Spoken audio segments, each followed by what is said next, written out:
this case, we're just gonna shift all the way. Hey everyone, today I'm gonna be sharing some of the secrets that pro photographers use in order to shape light, specifically when it comes to product and food work, but this can be applied to people as well as rooms or even just giant buildings because they're just bigger products. So let's get into it.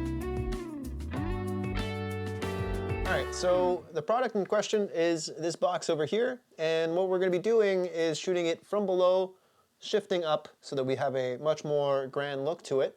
So we're just gonna start with the backlight, and this is preventing any spill that's coming back from the light to affect the side of our product over here. You know, I'm in a small studio, so I'm in a small space. I got a lot of, there's a lot of spill potential happening. So what I created was just this little black flag hanging from the C-stand right there.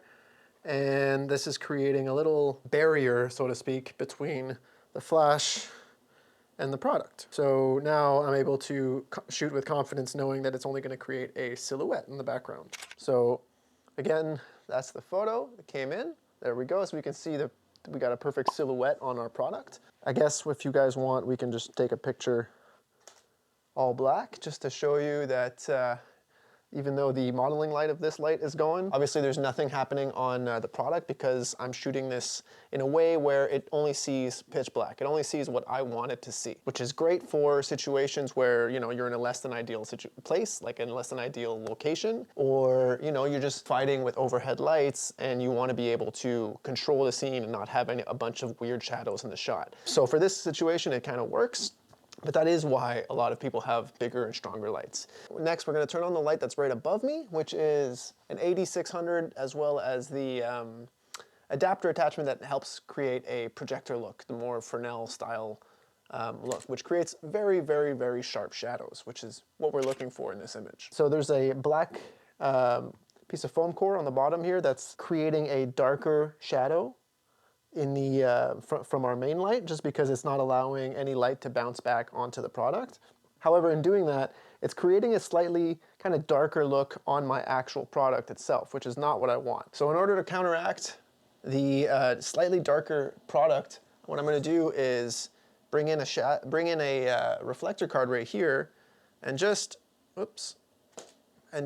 create a slight glow onto this front of the product. And I'm even going to do it over here because I see that it's white at the top, and I just want my white to be very pure white, very bright white. I don't want it to go gray. I want this to look lively and have as much detail as possible. So now by combining those three images with the top half, the middle half, and now this bottom half, I'm able to create a much more dynamic looking image, even with just the same setup, which is mainly just the first light. Without this little finger over here, this other flag that I've got, it would be hitting some of the walls on the right side of my room over here and bouncing back and creating a little bit of light over here, which is something I don't want. So one of the things you'll notice is that the camera, and at least the sensor, is a fair bit lower than the product itself. And that creates kind of like a heroic look, like looking up at the product, making it look even more larger than life. However, when it comes to a box, when it comes to something that's like very rectilinear like this, if we're looking up at it, it's going to look like it's falling back. It's going to look like it's falling out of frame, just like it would when you're looking at skyscrapers. When you're taking pictures of skyscrapers, you shoot looking up, and it looks like they're falling over. And that's not ideal for product work. This is perfectly in the middle. So as you can see, I don't see the top of the product, but in order to see and to look up at the product, the only way to shoot an image like this would be to either pan up and get that falling box type of problem, or in this case, we're just going to shift all the way, and boom, we got ourselves a real heroic looking image straight out of camera with straight boxy lines.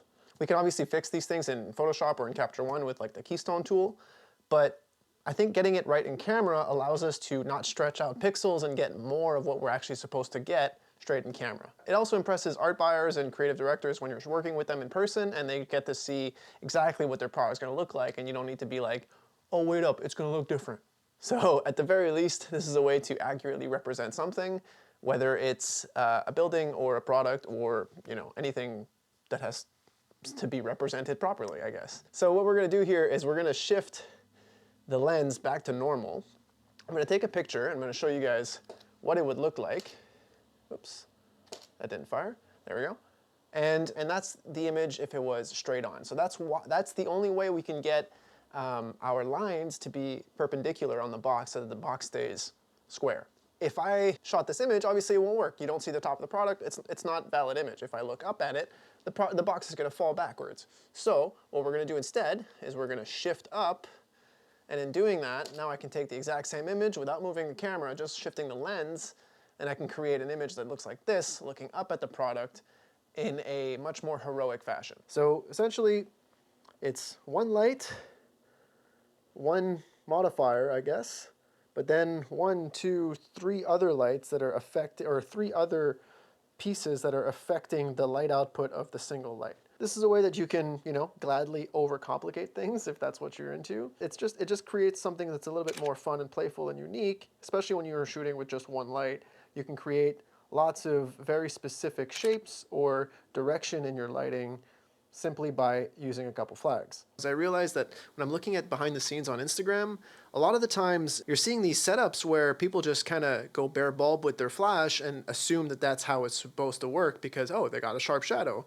But the thing is, when you're doing that, you create so much spill into your environment that it often ends up creating a lack of shape and direction, except for that main shadow that you see where you got a little bit of a line underneath. But the depth of that shadow could be increased. The direction of that shadow can be increased, and especially the shape of your product could be amélioré, improved. This is really something part of my daily life, and it's something I work on consistently. And I just want to share with you guys what the ins and outs of photography really mean, especially when you're doing a business.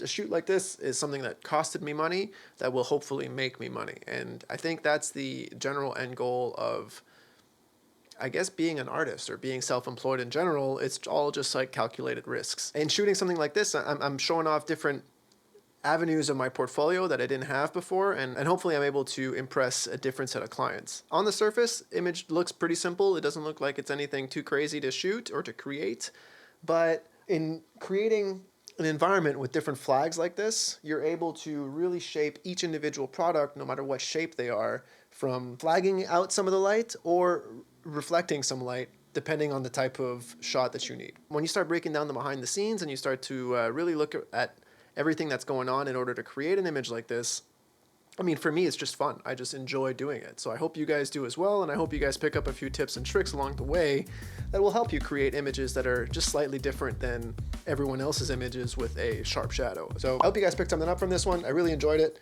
Hopefully I can do a little bit more behind the scenes with you guys. I know they don't always do so well, but I enjoy doing them. So I'll see you guys next week. Later.